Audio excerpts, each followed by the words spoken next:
Hello guys, welcome to the channel. On today's episode, we're gonna go a little personal over here. We're gonna be talking about the habit I wish I started sooner as a confident woman. The message I'm trying to send out there is that the sooner we start working on becoming that woman, that confident woman, the better outcome we will achieve. Because when we're young, we tend to take life as a joke. We don't really think about our decisions, about our actions, because of course we're young, right? We're like, oh my gosh, we have the whole world ahead of us, right? But these are the few habits that I wish I started that I know for sure today it would have changed my life to the better. So the habit number one would be to trust myself a little bit more. I know it's a little bit controversial based on what I said earlier, that as young people we tend to, take life as a joke. But in this specific subject, I would say my career, right? As a young kid, I was always interested on interior designing. I was that kid at home that would change completely the setup at my mom's house. I would come up with ideas how to paint, how to make the house look more beautiful, more organized on a budget, right? As someone who grew up in Africa, there are some careers that you couldn't go to your parents and be like, you want to study this. And one of those things was, oh my gosh, I want to be an interior designer. That to them was a sign of being a disgrace.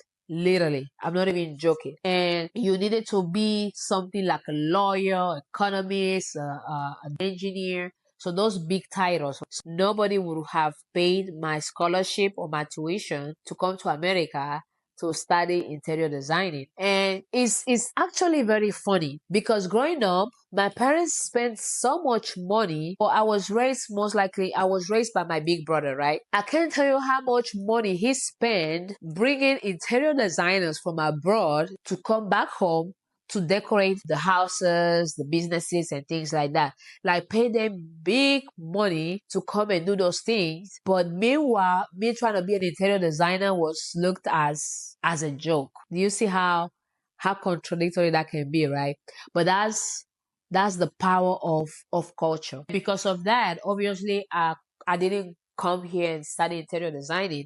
I actually went ahead and studied information technology, which it wasn't a bad decision per se, but it wasn't something that I would have chosen if I was the one paying for my tuition. I was the one paying for my career, if that makes sense. I know in my case is a little bit different from most of you guys, especially girls or young people here in America, right? Because most people they actually choose whatever they want to study and that's about it, right? It's okay to ask for advice, right? For people that seem to be more knowledgeable about, life in general, maybe career path and things of that nature. It's okay to ask for advice, to ask for guidance, but at the end of the day, I will always encourage you to choose your own path, to go by your gut. Like you have to trust your own path because there's nothing so beautiful. Look at, let's just think about if I came here to become an interior designer. How many people, especially on today's day, how many people are so invested on having their houses designed by interior designers? Everybody these days wants a beautiful home. Everybody is hiring interior designers or consultations at least. So if I was able to go back, I think I would have play around with my options a little bit more, even if that meant getting myself in trouble, if that makes sense. So that would be number one, okay? Trusting my path, right? Trusting my guts. And the habit number two would be, oh my gosh, to start before you're ready. And on this one, friend, you will never be so ready to start anything that at the beginning it makes you feel uncomfortable. That's a lie, okay? I'm going to give you an example. I think the first time that becoming a YouTuber crossed my mind, that was, if I'm not mistaken, 2015. That was the first time that it crossed my mind that, oh my gosh, I would like to be a YouTuber. And back then, I had all the time in the world. I was a student. Yeah, I had all the time in the world. I had all the time for content ideas because I used to travel a lot. I used to do a lot, right? But I never ever started because I was never ready.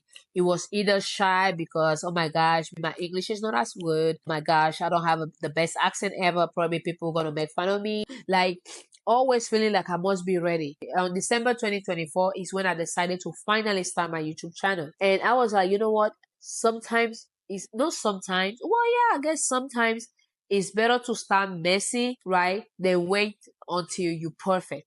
Because guess what? How do you become perfect at something? With practice. If you don't expose yourself for training, how are you gonna become good at the thing? In my situation, not starting my YouTube channel, of course I wouldn't become good at editing. I wouldn't become good at choosing the right gadgets because I don't know. I've never used them.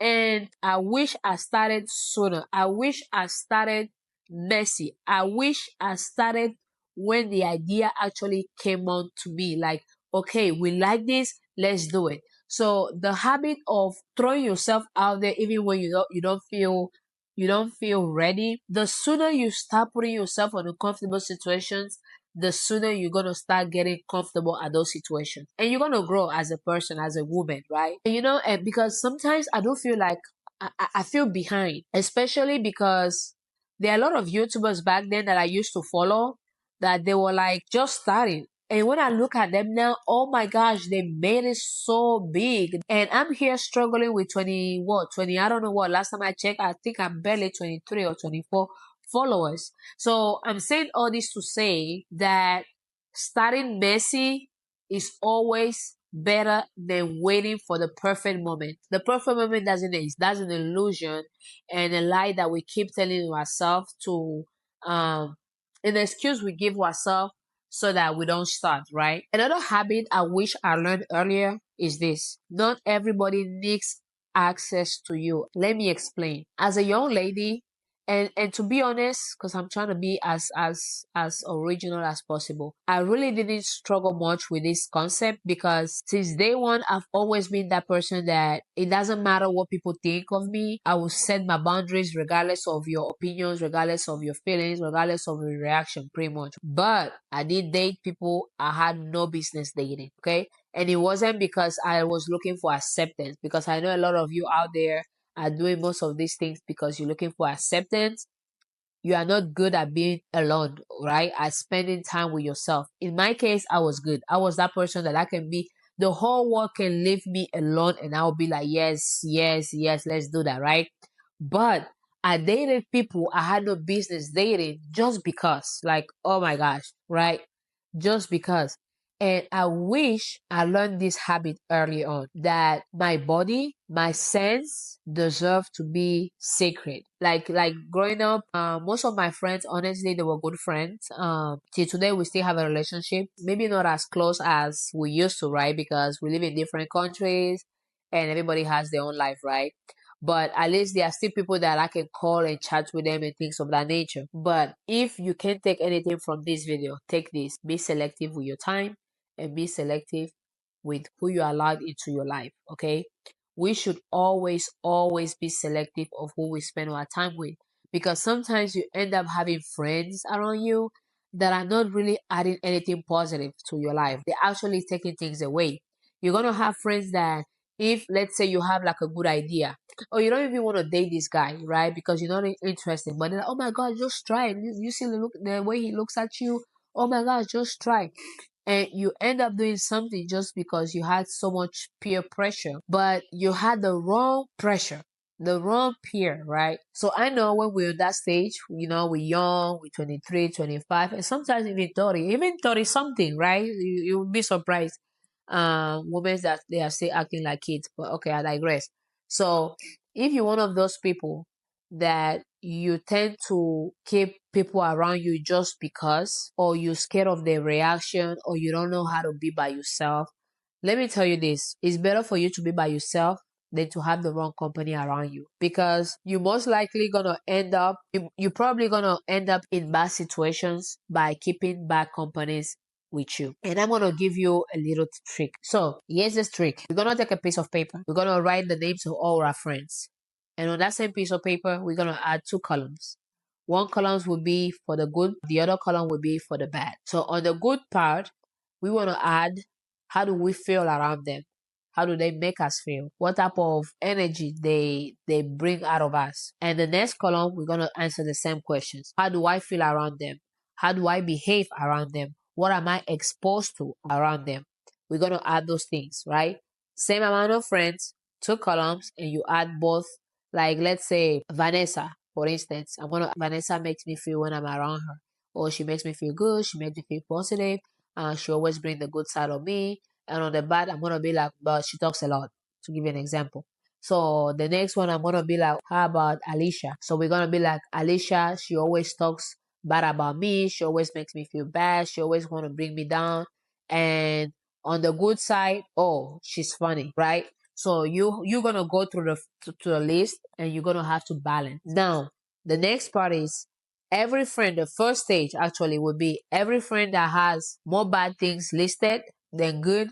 Is gonna scratch that friend out. Like, no, we're not looking back. If you have more bad things than good, out. Okay, exit. And this stage, you have to be very honest. Nobody is there with you. I'm not there with you. Your mom is not there with you. This is between you and you. Be honest with yourself. It's not about looking for excuses as to why you should keep someone or not. Be honest and let it all out, right?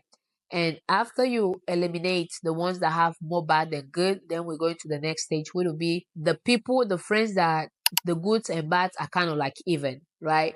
Let's say they have three goods and three bads. So now it's your responsibility to choose what's heavier, they bads or they goods. Because if they bad are heavier than they goods, you should let them go. Now, we're not perfect, right? So I'm not expecting you to look for anybody perfect, because you're not perfect. I'm not perfect. But if you have three and the three goods are heavier than the three bads, okay, that's a friend you might want to keep, but she still has to work on those bad as well. So I don't know if that makes sense. So that's going to be a little assignment for you. And the good thing about this little trick is you can use that with everything, every aspect of your life, friendship, business, every aspect. Always balancing out what's heavier than what, or what works and what doesn't, is always going to be a way to keep ourselves in check, because sometimes we can, we go by the flow and then we might forget or things like that, right? Or just make excuses along the way. But always going back and checking those things will always going to help us. The habit number 4 would be to work on myself. I wish I started working on myself daily. And on this one is so close to my heart, because every time you don't work on yourself but others, you help everyone else become the best version of themselves while you stay stuck. And that's something that I wish I learned sooner. That, something as simple as getting into the habit of reading books that will pour knowledge into you, that will help you become a confident woman. The sooner you start those things, the better. Because the sooner you start learning who you are and what you actually want, it's very hard for people or society or trends to shake you, right? Or confuse you, because you have your basics like clear, like strong, like, because becoming that woman, that confident woman, is a daily work, okay? It's something you have to work on daily. It's not something that it happens overnight. No, no, no, no, no, no. It doesn't happen overnight. I wish I learned earlier, right? About how money works. That having your parents giving you everything doesn't mean they're gonna be there for you on the long run, right? They might have money. You might live a very expensive or bougie life because of their pocket. But learning yourself how to earn your own money and how to manage that money. I wish I started that early. Being responsible, right, with how you spend the money. Because sometimes your parent can give you 10K, and those 10K, just because tomorrow you might go back and ask for more, you just spend that money on buying like a Gucci bag just because everybody is buying a Gucci bag. I wish I learned how to educate myself more, how to work for my future in my present, if that makes sense. Because, I believe when especially my college years, like everybody else, buying red bottoms just because it was a thing. And most of the time, I go to a party and I spend 1,300 on a pair of shoes just to wear it on that party. And guess what? Goes back to the closet. The next event or the next birthday or the next whatever, same concept. We go to Neiman Marcus or Galleria. We spend 5,000 buying things that I wish back then I had someone that would actually tell me that you don't have to do that. You don't have to impress anybody. Granted, I don't want to be like I was trying to impress anybody, but I think I allow myself to be influenced by what was going on, right? On social media, what was going on around me. And it was like everybody's doing it.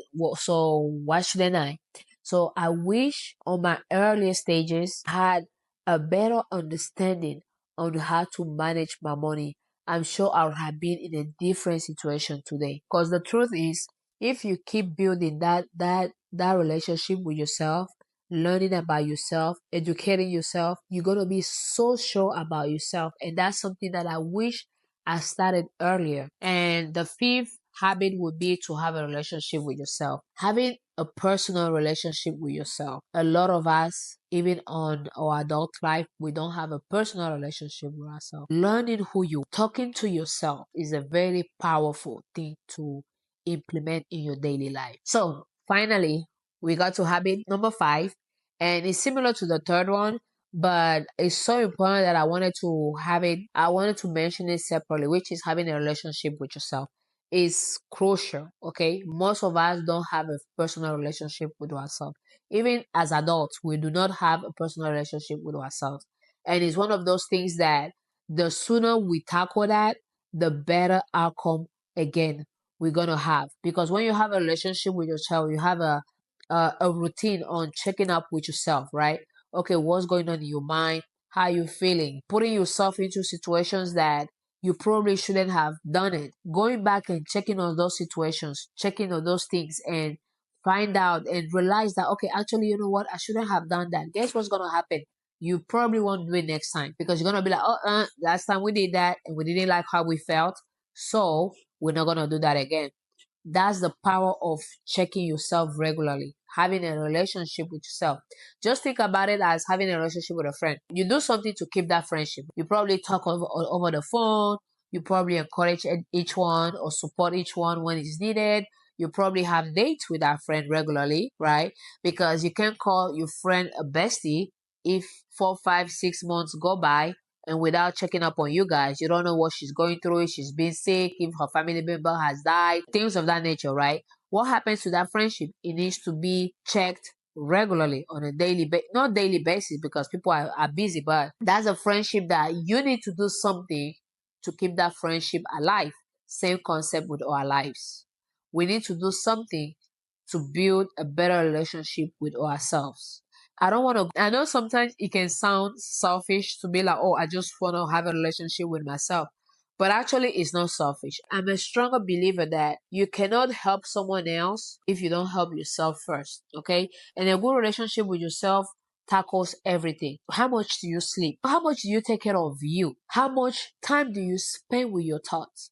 Because we are in a very noisy world, right? That is hard actually is a challenge to have a minute of silence is a challenge, especially if you have little ones.